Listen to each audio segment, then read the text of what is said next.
Karim Émile Bitar, il peut passer justement ces menaces à exécution quand il dit encore là que visiblement à un moment donné où l'OTAN en aura besoin, on pourrait ne pas les venir en aide alors qu'on en fait partie?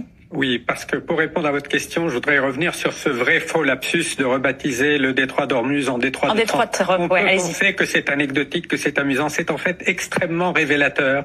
Ça vient confirmer la thèse d'un groupe de 27 éminents psychiatres américains qui s'étaient réunis en collectif et qui ont publié un livre. Nous avons le devoir de vous alerter.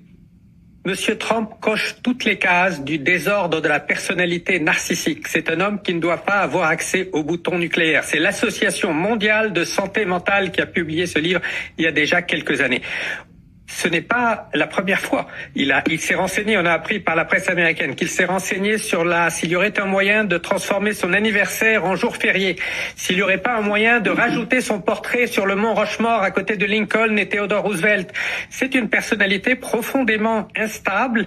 Ce qui est inquiétant, ce n'est pas tant l'instabilité, c'est l'incohérence. Faussement instable ou dangereuse?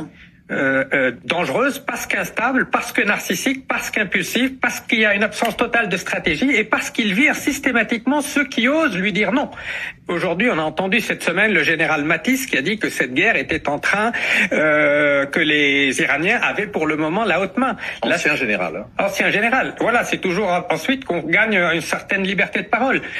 Donc aujourd'hui, on a une stratégie iranienne qui semble fonctionner. C'est une stratégie extrêmement cynique, la stratégie d'escalade horizontale, élargir le spectre du conflit, et une stratégie qui consiste à jouer le temps, jouer la montre, parce qu'il y a les élections de mi-mandat, parce que les marchés financiers vont commencer à inquiéter Trump, parce qu'ils ont cette capacité de résister. Leur population est beaucoup plus endurante que les populations occidentales qui vont très vite commencer à grogner.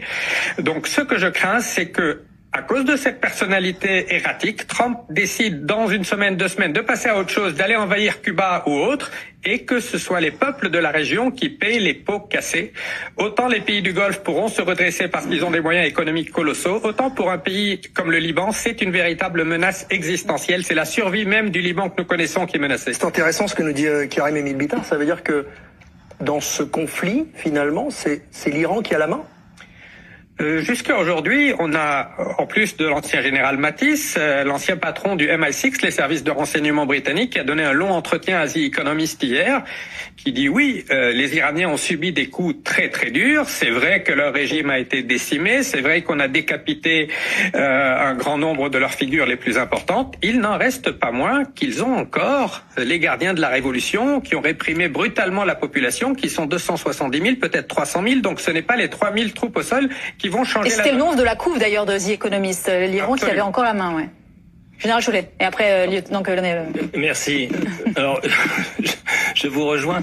Je ne citerai pas mes sources, mais j'ai un camarade américain qui m'a fait réagir sur, vous l'avez sans doute vu, cette séquence où on voit Trump se faire applaudir par toute son administration. Et ce camarade m'a dit, tu as vu comment ça ressemble à Kim Jong-un et à la Corée du Nord.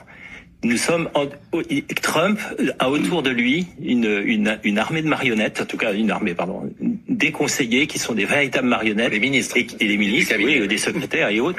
Ouais. Et ça change effectivement de l'époque où Mattis était capable de dire à Trump non, de l'époque où Miley, vous l'avez cité, a dit non. Et là, on a l'impression que plus personne ne dit non. Et si le personnage que vous décrivez, et je suis pas loin de penser, est celui-là. Le gros problème, c'est qu'il est à la tête de la plus grande puissance mondiale.